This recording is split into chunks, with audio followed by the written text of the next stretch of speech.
Welcome to another episode of the Kat Mak Talk Show. I've got Nikki Will with me, best-selling author of the Empower Her Powerhouse Edition. Congratulations on being a best-selling author. But what I love about what you do, because you're going to introduce yourself in a second, however, you spent your whole life in education and you've gone back to education. And I love that you've done that. You're an educator, I don't know if it's adults or children with special needs, either or, and you teach self-love and leadership. So I love that you're all about that. So, Nikki, quick question for you. Why did you decide to write your chapter? What inspired you to put your pen to paper and go, you know what, I'm going to do this as scary as it is. I'm going to do this and this is going to be my story. Well, thank you for having me. I think my chapter was inspired by a season in my life where I really believed that self-love meant constantly chasing something bigger. I had been a special education teacher for years, and I felt like a lot of educators did, where I hit a point of burnout, and it made me question everything. And so I just stepped away for a little bit and spent time pursuing entrepreneurship and coaching. And I thought that that's what empowerment meant, was leaving the system. And what I realized was that coming home to myself. Whole version of your story, coming home to yourself. And I love the fact that you said, I get, and I totally get it, how we're always talking about you don't have to have a 9 to 5. You don't have to be in a system. You don't have to do this. So we constantly chop, change, run, lead, entrepreneurship, and all that kind of stuff. And let me tell you, it's not easy. It's not easy. And you talk about alignment. You were not aligned. So I had this conversation with my son, and he goes, Mum, I don't want to be, I don't want to be working, and he doesn't work for McDonald's or KFC, but I did, right? But that was one of my first jobs as a store manager. And he goes, I don't want to be working for Macca's or KFC for the rest of my life and just being stuck in that one job.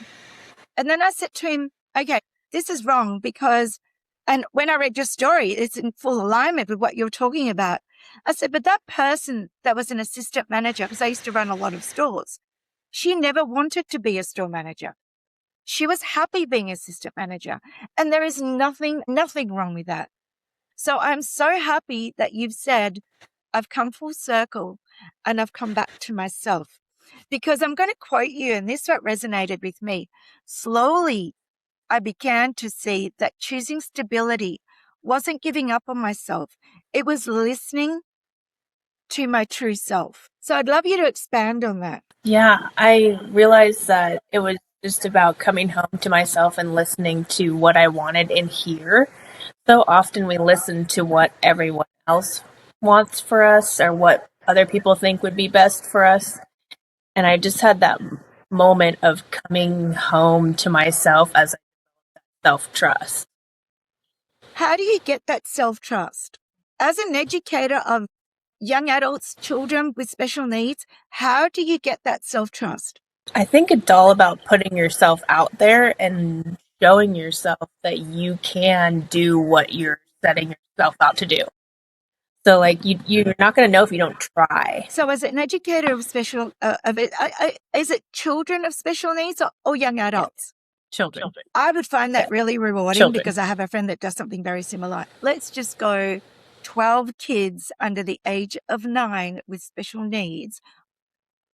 And we had them rule the world and make decisions. I think the world would have so much peace. It's definitely an experience to teach children with special needs. You learn a lot about them and how they work, but then you learn so much about yourself and how much patience you have and how much love you have in your heart. It's an experience. Because you talk about self-love and leadership. So I will quote you again. I really like what you said here. To admit that I didn't need life to be louder.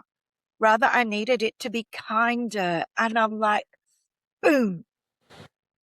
And I thought, wow, she's really listening to her students and to herself. So Absolutely. So if there are women out there that are in the vortex, you know, that vortex that, oh my God, I've got to be on socials 24/7. Don't get me wrong, I am as well, but it's my choice, right? But I'm not on 24/7. I'm strategic because otherwise I'm so hyper, it will just suck me in, throw me out, throw me against the wall, and I'll be scrolling till the cows come home. For women out there that are feeling not aligned, such as you were, which is why you wrote your chapter, what advice can you give them to go back to full circle? It takes a lot of inner work to go full circle and to come back home to yourself. You have to really quiet the outside noise and stop thinking about what people say you should do, and listen to what feels good in here. And not even necessarily what feels good in here, because often it's filled with the voices of others. You have to really listen to what's in your heart and what feels good and what feels peaceful. I think that's how I figured out that teaching was that I felt so peaceful. No, because you talk about peaceful, you talk about clarity in your chapter, and it so evidently it comes across. How do we stop the voices in our head? That's really hard, and that took me a really long time, and I feel like it's still an ongoing process. You know, it's easy to listen to the voices that are in your head. It really is. It takes time and practice to listen to your heart instead. And they're totally different, aren't they? The heart and the brain are so different.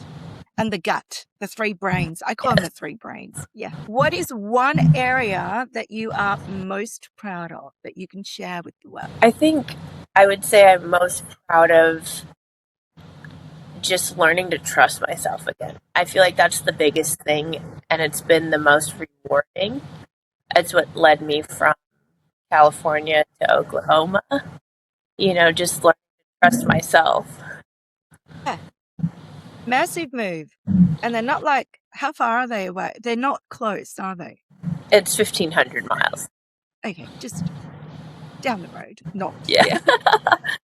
So I'm glad that you said that, because nobody has ever said that achievement. And I asked this question randomly. No woman that I've had on the show has ever said, my biggest achievement is to trust myself. And I'm so happy you said that, because being at, International Women's Day yesterday, I thank you for trusting yourself. I think it's your International Women's Day today, I believe. Yeah, it still is. Yes, it is.